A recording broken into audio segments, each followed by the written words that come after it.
I'm a woman who stands at the midpoint of 4 generations of women who have cared deeply about what was called the social gospel. It represented a belief that religion was not a private vision of God,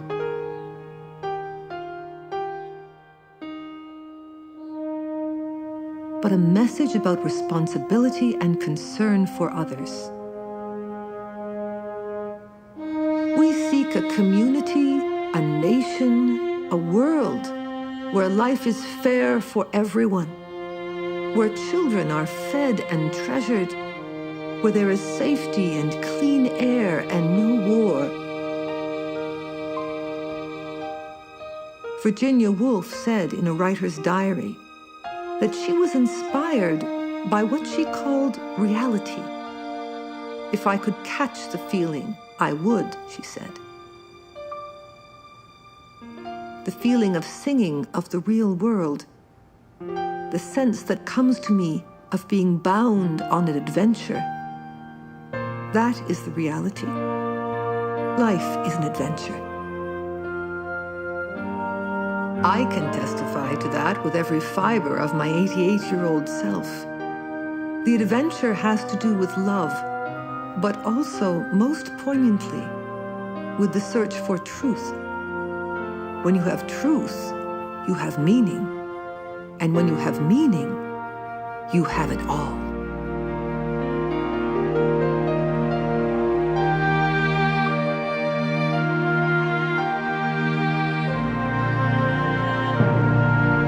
Well, when I said Mother gave us the best of ourselves, I think she gave us our humanity, our care for people,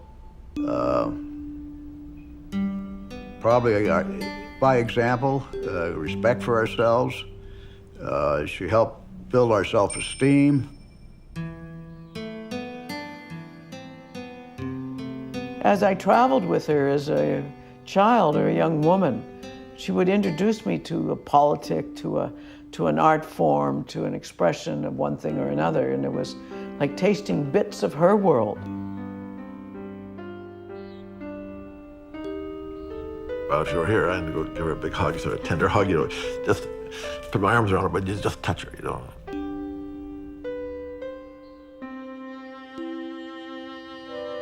It's through her that I developed self-confidence, and I learned how to face and talk to people, because she told me that I did not come to Canada just to sit in the kitchen. I have to face people and to be with people.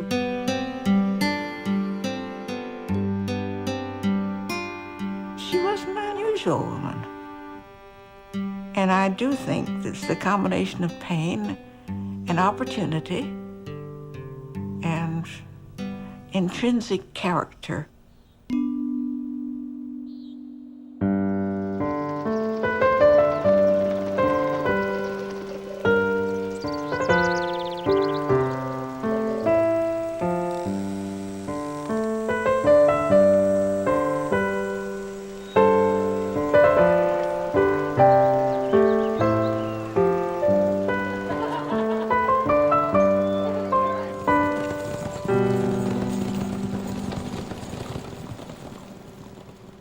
Coyne Rowell was born into a family that nurtured her passion for social justice.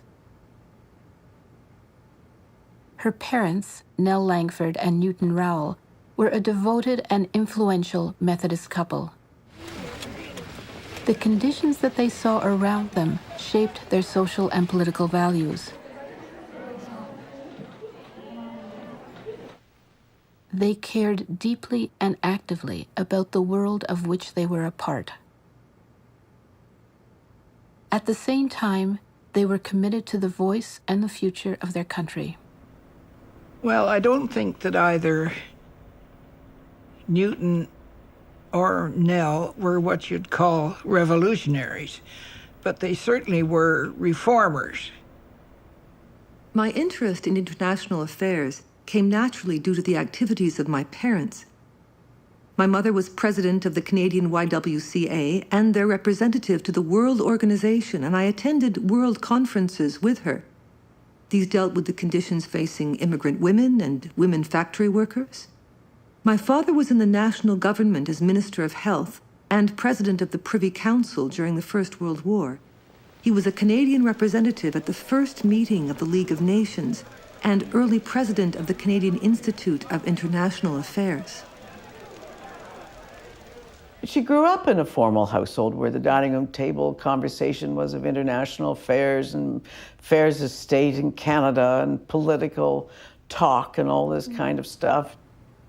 We children, when we were small, had nursery tea and only came down for dinner when we were old enough to behave ourselves and sit quietly. And I remember my father would often tell us interesting points of legal cases that he had been taking in court. She had, at a young age, a wide scope of understanding. And her relationship with her father was really very tender and trustful. So she must have grown up in an atmosphere which she knew she was cherished, but that she had duties. And these were almost equally strong forces within her. Do all the good you can, by all the means you can, in all the ways you can, in all the places you can, at all the time you can, as long as ever you can.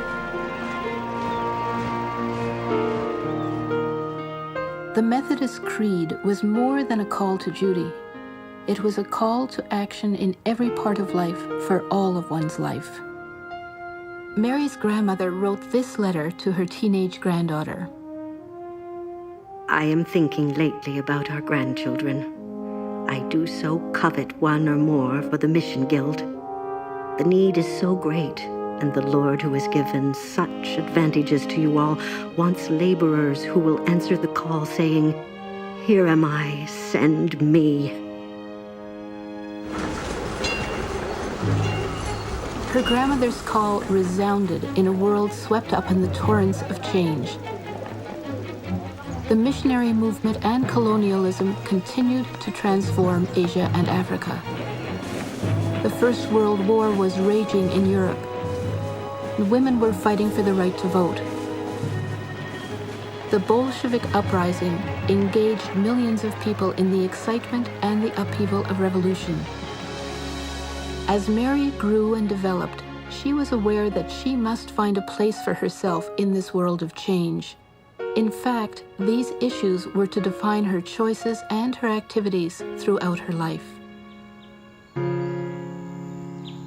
When she was 13, Mary was sent to a private school in a quiet corner of Quebec.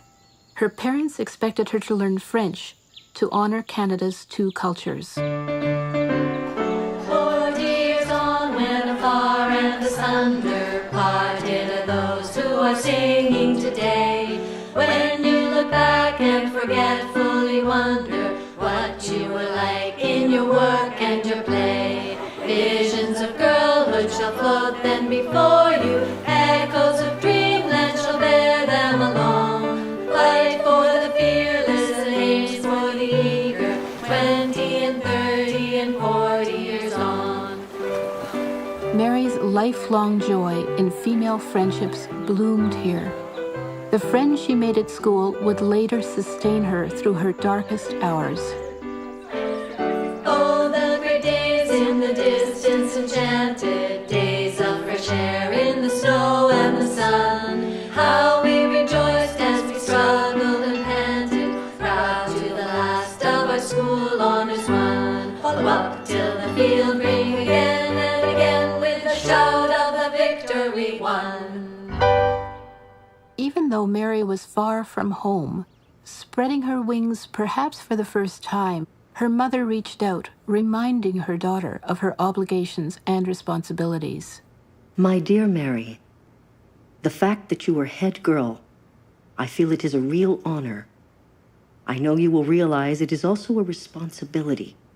I hope you will use your position in the best way at all times.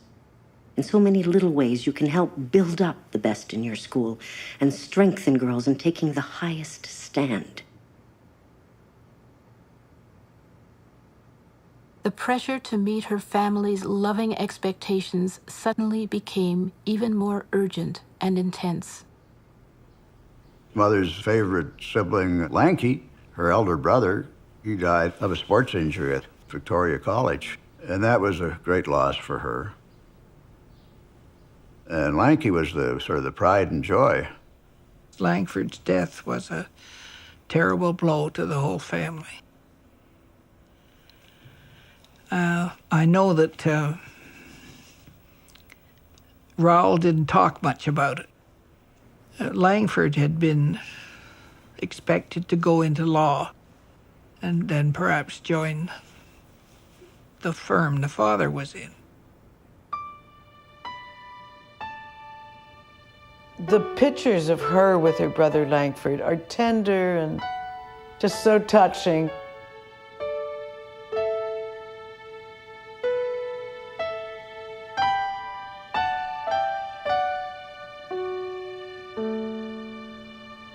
I think it was a huge loss to her, but it was also a loss because she became the eldest child. Why couldn't it have been me? A daughter can never mean what the eldest son does to parents, and so it seems so useless for me to ever try to heal their wound. The family had suffered this grief before. When Mary was only 4, her younger brother Edward died in infancy. Nell's sorrows never entirely left her. Mary's presence was a comfort for her family. Dear Mary, this is to wish you a very happy birthday on Monday next. It was indeed a glad day when you came to us 20 years ago, and each year has come with added pleasure and satisfaction as we have watched you grow and develop. You are now the joy and comfort of our home. This past year has not been an easy one for any of us, but you have made it so much easier for your mother and me by your constant thoughts and care for us. I cannot tell you all that you have meant to us this year, and I cannot tell you all it has meant to me. Still struggling with her sorrow, Mary returned to her studies.